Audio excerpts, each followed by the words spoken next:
पहला सीन बर्फीली पहाड़ियों के बीच खड़ा सिंघम, यानी इस बार कहानी कश्मीर में। ऑफ कोर्स बर्फीली पहाड़ियां कश्मीर में हैं।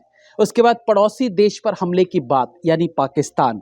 फिर अजय देवगन को श्रीलंका में बजरंगबली के पैरों के बारे में बताया जाता है। फिर मराठी लेडी सिंघम और उसका खसम सिम्बा, वो दोनों मराठी। फिर टाइगर, फिर खिलाड़ी, मतलब कहानी जो है पूरे देश में घूम रही है। अब फिल्म कितनी जगह घूम रही है और फिल्म हमें कितना घुमाएगी, वो देखना दिलचस्प होगा। ट्रेलर रिव्यू करेंगे सिंघम अगेन।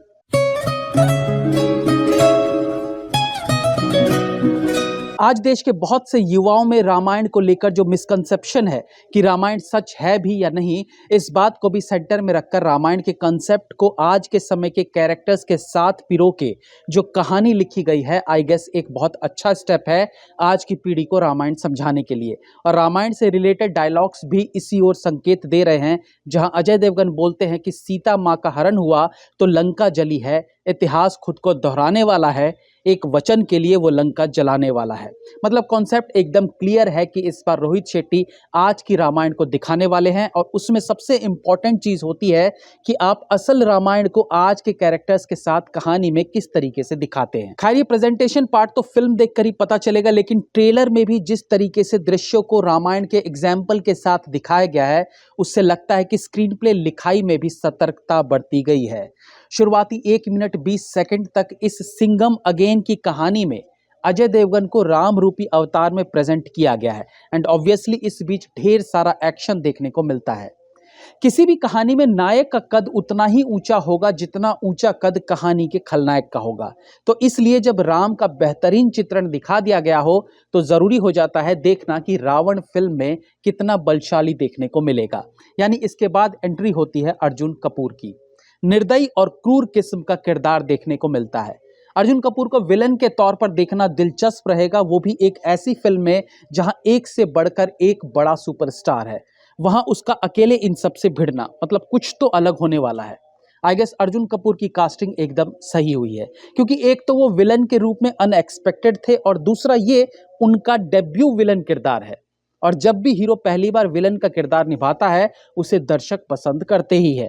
जैसे शाहरुख खान इन बाजीगर, डर एंड अंजाम, अजय देवगन इन खाकी एंड दीवानगी, अक्षय कुमार इन अफलातून या फिर अजनबी, ताजा example Bobby Deol in animal.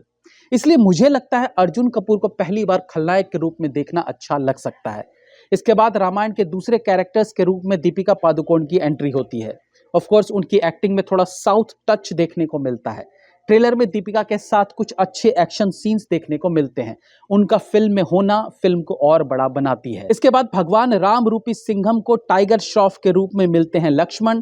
Tiger Shroff की तो स्पेशलिटी ही एक्शन है, तो उनकी इसी तरह की एंट्री तय थी। ट्रेलर आगे बढ़ता है तो इसमें देखने को मिलते हैं देशभक्ति का जज्बा, जिसके लिए जरूरी था कि दुश्मन देश पर हमला किया जाए। इसलिए तीसरे कोवर्ट ऑपरेशन की बात होती है और दृश्य में एंट्री होती है बजरंगबली की, और इस किरदार में आते हैं रणवीर सिंह, जो पहले भी इस फ्रेंचाइजी का हिस्सा रह चुके हैं।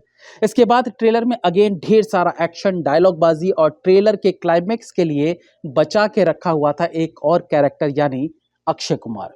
अब सिंघम सिम्बा सब हैं तो सूर्यवंशी ना हो, ऐसा कैसे हो सकता है। बात करते हैं बैकग्राउंड म्यूजिक की, तो पिछले कुछ समय में आपने गौर किया होगा कि साउथ की मूवीज जो हमें इतने ग्रैंड तरीके से दिखाई जाती है, वो चाहे हीरो की एंट्री हो, विलन की एंट्री हो, या इवन ड्रामेटिक सीन्स या थ्रिलर सीन्स, इन सब सीन को इतना ग्रैंड दिखाने में जो सबसे अहम रोल प्ले करता है वो होता है background music. Bollywood versus south movies में बीजीएम एक ऐसा डिपार्टमेंट है जहां साउथ हमेशा आगे रहा है। और हाल ही में हमने जितने भी ग्रैंड मूवीज में जबरदस्त बीजीएम को देखा है, उसमें म्यूजिक डायरेक्टर रहे हैं रवि बसरूर। ये एक ऐसा नाम बन चुके हैं जिन्होंने केजीएफ से लेकर सलमान खान की अंतिम तक में जबरदस्त म्यूजिक देकर बॉलीवुड फिल्मों में अपनी एक अलग पहचान बनाई है, बल्कि साउथ सिनेमा और बॉलीवुड के बीच के बैरियर को तोड़ने का काम किया है। अजय देवगन की भोला फिल्म में भी रवि बसरूर के म्यूजिक का बड़ा कंट्रीब्यूशन फील हुआ था। अब बारी है सिंघम फ्रेंचाइजी की, जहां एक बार फिर रवि बसरूर का दमदार बीजीएम सुनने को मिल रहा है। और जैसे कि हमने देखा है कि इस बार फिल्म अनेकों कैमियोज है, तो ऐसे में हर कैमियो के लिए बीजीएम का एक अलग महत्व रहेगा। सिंघम फ्रेंचाइजी में बीजीएम का महत्व पहले पार्ट से देखने को मिला था, ऐसे में फोर्थ पार्ट में इसकी अहमियत और ज्यादा बढ़ जाएगी। ट्रेलर में जो भी बीजीएम सुनने को मिल रहा है वो बहुत इफेक्टिव फील हुआ है, वो चाहे हीरोज के एंट्री सीन पर हो या फिर विलन के। अब सिंघम रिटर्न्स के गाने में रवि बसरूर का म्यूजिक कितना मंत्रमुग्ध कर पाता है, ये देखना भी दिलचस्प रहेगा। हालांकि ट्रेलर में जिस तरीके से बीजीएम दिया गया है, आई होप गाने भी फिल्म के लिए प्लस पॉइंट ही साबित होंगे। बाकी सीआईडी सीरियल के बाद अब दया शेट्टी फिल्मों में दरवाजे तोड़ने में वैरायटी ला रहे हैं। पहले घर के दरवाजे तोड़ते थे, अब गाड़ियों के दरवाजे तोड़कर अपने बिजनेस को एक्सपेंड कर लिया है। तो कुल मिला के राम भगवान द्वारा रावण को ध्वस्त कर सीता माता को वापस लाने की कहानी है सिंघम अगेन।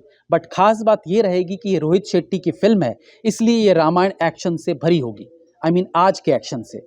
सी ट्रेलर देखकर ये तो लग रहा है कि फिल्म को बहुत ग्रैंड लेवल पर बनाया गया है।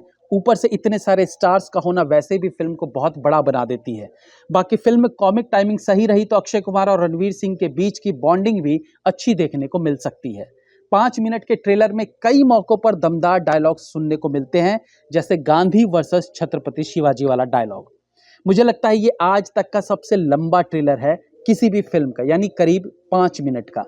आज कई ऐसे ट्रेलर देखने को मिलते हैं जो 2 मिनट में बोर कर देते हैं। ऐसे में 5 मिनट का ट्रेलर बनाना और 5 मिनट तक ऑडियंस को एक्साइटेड रखना, ट्रेलर से बांधे रखना इज नॉट इजी जॉब। तो लेट्स सी कि पुलिस का ये पांडव ग्रुप रावण को कैसे हराता है। फिल्म दिवाली पर थिएटर्स में रिलीज होगी। Have a nice day. ये रामायण में पांडव कहां से घुसा दिया?